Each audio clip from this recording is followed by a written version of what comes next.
Welcome to our PowerPoint module for this week. We're going to talk about sex and gender in relation to health.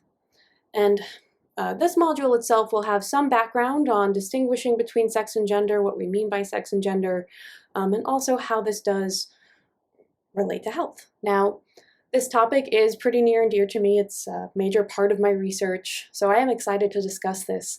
But you'll notice that when we talk about sex and gender in public health, or in this course particularly, I am going to be applying some sociological ideas and concepts, which are really important to understand how gender as a social system is so important and related to individual health. Our objectives for this week are first to distinguish between sex and gender in relation to health. We're going to talk about masculinity in connection to health, and then also consider how disparities in heart attack deaths are shaped by both sex and gender. I do expect that this module will take about an hour. Might take a little bit less because there are fewer slides, but up to an hour. Your deliverables for this week are first, as usual, to have your reading question done by Monday night, your PowerPoint module done by Tuesday night, and then you don't have any assignments due this Friday. All right, so it's just the reading question, the module, and coming to class. Instead of doing an opening question for this PowerPoint module, I want you to complete the mid-semester check-in, and you'll find this on Inquire under the material for this week. Okay, so you can complete that mid-semester check-in. I will tell you up front that it is anonymous, meaning that your names are not going to be linked to any responses you give. This is really just a way for me to gauge how we're doing in class, right? How we're all feeling about the course, things that are working well, things that we could potentially change in order to make it work better. Given that we're about halfway through the semester, this is the time when I really like to have that check-in. Okay, and it's also an unusual semester, so I feel like we need to check in. Okay, so you can pause here, respond to that mid-semester check-in questionnaire, and then come back for the rest. I want to start by introducing a little bit of sociology in connection to sex and gender. And this probably isn't going to be a new idea or concept for many of you because the distinction between sex and gender and what we mean by gender in particular, this has gotten a lot of broader attention over the past decade or so, which is great. But I do want to go through this really quickly just so that we have a basic vocabulary to build on when we talk about sex, gender, and health. First, sex. When you think about a person's sex, you probably automatically jump to thoughts about biology, physiology, genetics, chromosomes, and we do typically use genitals, secondary sex characteristics, hormones, and or chromosomes to classify people by sex. So classically, I think when I first learned about the distinction between sex and gender, I learned sex is biology and gender is social. Now, this isn't entirely true. There is a major caveat here. When we talk about sex, we use biological criteria. So those things I just listed, genitals, secondary sex characteristics, hormones, chromosomes, we use these to classify people by sex. And we do have finite categories that we use: male, female, and intersex, which is a category for those who do not have typically genitalia who fit neatly into our male or female binary. Now, I do want to say, and we can certainly talk more about this in class, that these categories that we use, even if they're based on biological criteria, they are socially constructed. And we see this especially when we talk about intersex and intersex people and how there is pressure among parents, especially after the birth of an intersex child, to perform unnecessary surgeries in order to fit that child into the male-female binary.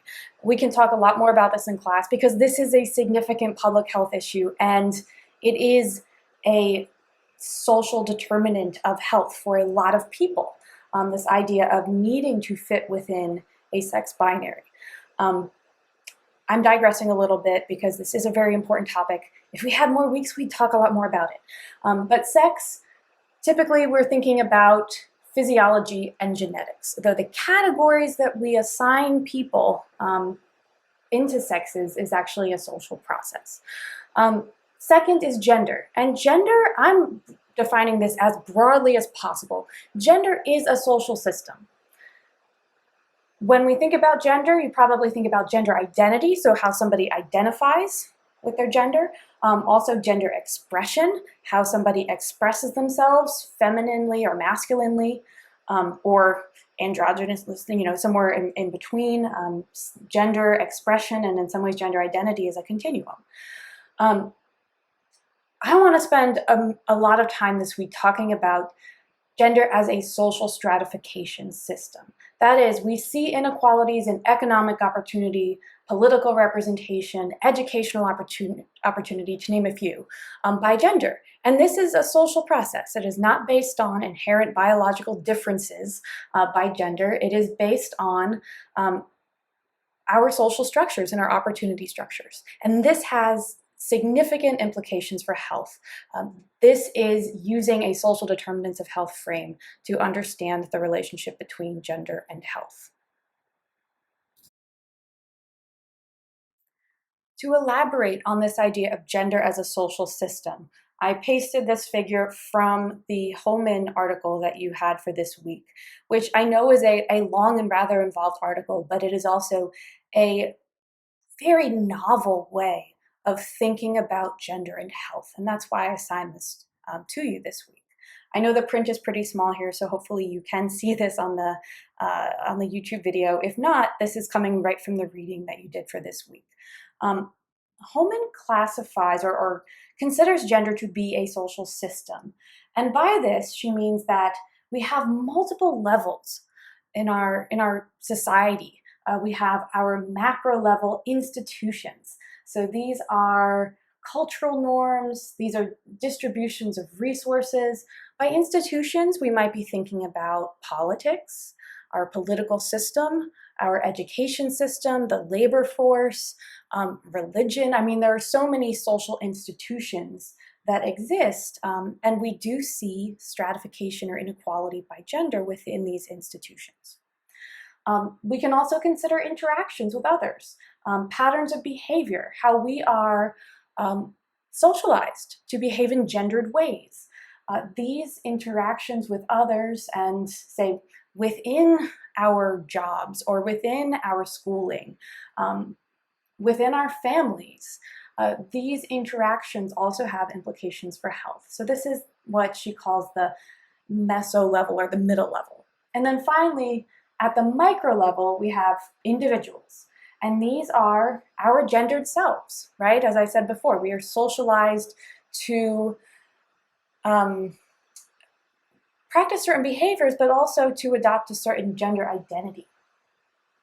We have internalized expectations about gendered behavior and gender ideology.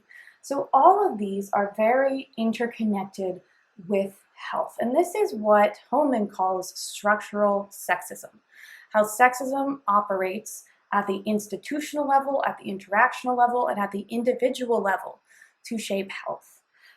This is different from sexist behaviors by individuals. So somebody treating you poorly on the basis of gender. Certainly, this is a significant issue, and this does have public health implications. But when Holman is talking about gender in this article, she's really talking about gender as a structural system. She's talking about it sociologically. Now, rather than talk at you more about the health implications of gender or how gender identity, behavior, our structured gender system, how all of these shape health, I just want you to consider what you read for this week and consider the ways in which gender shapes health. You read the Courtenay article, which was talking about masculinity. You read the Holman article, which was focused on structural sexism. And also the article on the WISE study related to cardiovascular disease. So based on one, two, or all of these readings, consider the ways in which gender shapes health. consider both gendered behaviors and the existence of structural inequalities by gender. You're not going to have an exhaustive list or account here. You could write a book series on this, but I do want you to at least write a paragraph describing or responding to this question. We're going to talk a lot more about really the question that you responded to in the previous slide when we're in class. Right now, I want to zoom in on a specific example to show us how both sex and gender operate to shape health disparities. And this is the example of women and coronary artery disease. This figure is it's a recent update from the American Heart Association, and this is showing trends in the total annual number of deaths caused by cardiovascular disease by gender. And we see women or females in red, and we see males in blue. And what you see across time is that the death rate for males had been declining, right? Declining from the 80s up until around 2010, and we do start to see a jump back up at 2010. Whereas women, we see a very different pattern. We see pretty steadily, steady numbers on deaths from 1980. We see a little bit of a drop around 1990, and then we see another spike in the late 90s, early 2000s, followed by a decline. So there clearly is a pattern here. And it's not a pattern that is, solely biological, right? Because we see a lot of change across time. So there must be something social going on here as well to explain why we see differences in the death rates by gender for coronary artery disease. This is a good example that we can use to apply both sex and gender to understand inequalities in health. And I'm going to have you do that watching a video that's introduced in the next slide. Here's your video question that's based on the disparities that I introduced to you in the previous slide in cardiovascular disease mortality. I want you to watch a TED Talk by Noelle Berry-Meyers. She is actually, I think she still is, the director of the Women's Health Initiative, specifically focusing on cardiovascular disease. I want you to watch this TED Talk. She's going to talk about sex, gender, and disparities in mortality from cardiovascular disease. Answer the following question once you watch this TED Talk. How do differences in heart attack mortality described in the video relate to sex differences? How do they relate to gender inequality, right? And it actually is some overlap of both sex and gender that we see here to shape the disparities in cardiovascular disease mortality. All right, so you can pause here, respond to that video question, and that's the last thing you have to do for this PowerPoint module. There's just one slide left on class for this week. For this week, we're going to do the same thing we've done the past couple weeks. We're going to have our in-class group meet on Wednesday, our Zoom group meet on Friday, and we're going to discuss a few things. I do want to talk about masculinity in health, specifically the Courtenay article. I think this was an interesting one in thinking about how gender expression is related to health, and then also talk about structural sexism as described by Homan and how this is related to health as well. So please come prepared to discuss these topics.